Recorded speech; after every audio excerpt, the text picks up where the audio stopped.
सलोनी के बाल घने, लंबे और बहुत सुंदर थे। उसके बालों को देखकर हर कोई उसकी तारीफ जरूर करता था। पर शादी के बाद सलोनी के लंबे बाल घूंघट में छुप जाएंगे, ये उसने कभी नहीं सोचा था। सलोनी की सास रमोला देवी बहुत ही पुराने ख्यालों की थी। उनके घर में घूंघट करना बहुत जरूरी था।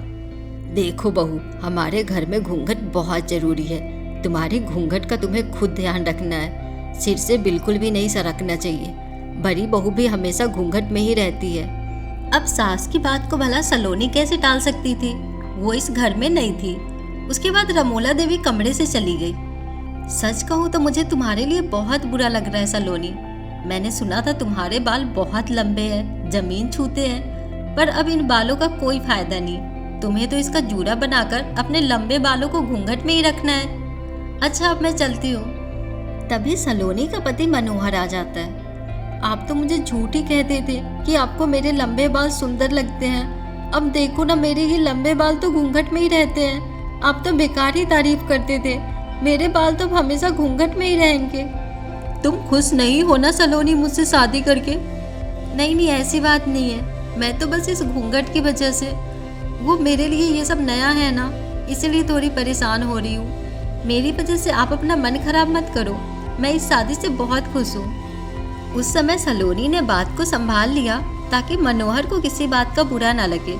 पर यह सच था कि सलोनी हर समय बालों को बांधकर घूंघट करने में बहुत तंग आती थी। जरा सा भी सलोनी का घूंघट सर से हटने लगता तो उसकी सास उसे टोक देती। फिर एक दिन, सलोनी बहू, मंदिर जाने के लिए सब तैयार हो गए। एक तुम हो कि इतनी देर लगा रही हो। गीले गीले बालों में जूड़ा बांधना पड़ता है।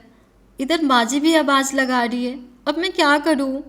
माँ जी, वो आज सलोनी ने सिर धोया था तो बाल सुखा रही है। मुझे लगता है उसे तभी देर हो गई। अब इतने लंबे बालों को समेटना भी तो कितना मुश्किल है। वही समेट रही होगी। बस आज सिर धोना जरूरी था। जब पता है कि इतने लंबे बाल हैं तो सिर को एक दिन पहले धो लेती। पता नहीं आजकल की बहुएं बड़ों की बातें कब मानेगी। अब जाओ और बोलो ढंग से घूंघट करके आएगी। मंदिर में बहुत से लोग होते हैं। इधर सलोनी जल्दी जल्दी गीले बालों को बांधकर जूड़ा लपेट लेती है और सिर पर पल्ला कर लेती है। अक्सर ही सलोनी को ऐसी परेशानियों को झेलना पड़ता था। फिर एक दिन सारी औरतें एक संगीत समारोह में इकट्ठी हुई, जिसमें रमोला देवी और उनकी दोनों बहुएं भी गईं। अरे रमोला बहन, आओ आओ, आज तो नई बहू भी आई है। सुंदर लग रही हो बहू। सलोनी बहू, इनके पैर छू लो। इन्हीं की पोती की शादी है।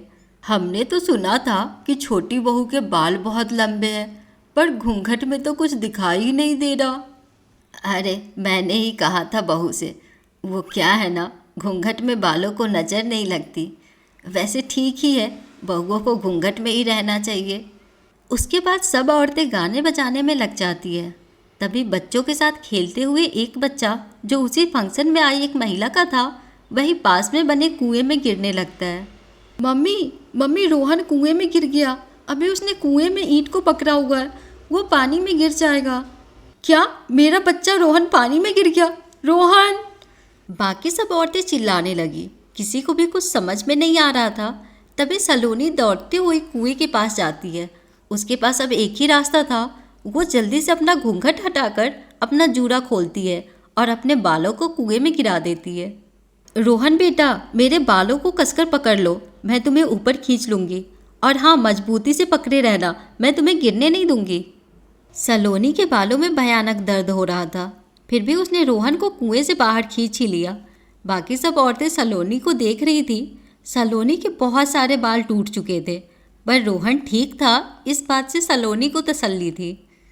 सलोनी बहू, आज तुम्हारे लंबे बालों की वजह से मेरे बच्चे की जान बच गई, वरना हम सब तो कुछ नहीं कर पाते।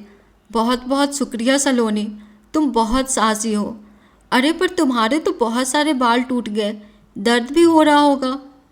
कोई बात नहीं, मैं थोड़ा गर्म तेल लगा लूँगी तो ठीक हो जाएंगे।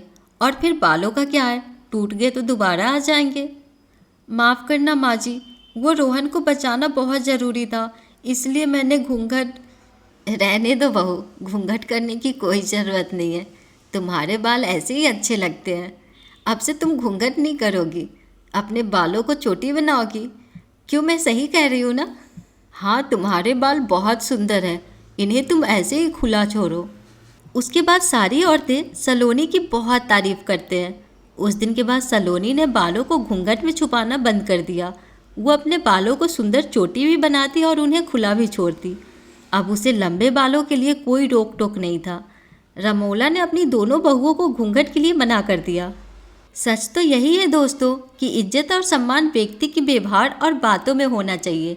व्यक्ति का व्यवहार ही उसके चरित्र को महान बनाता है।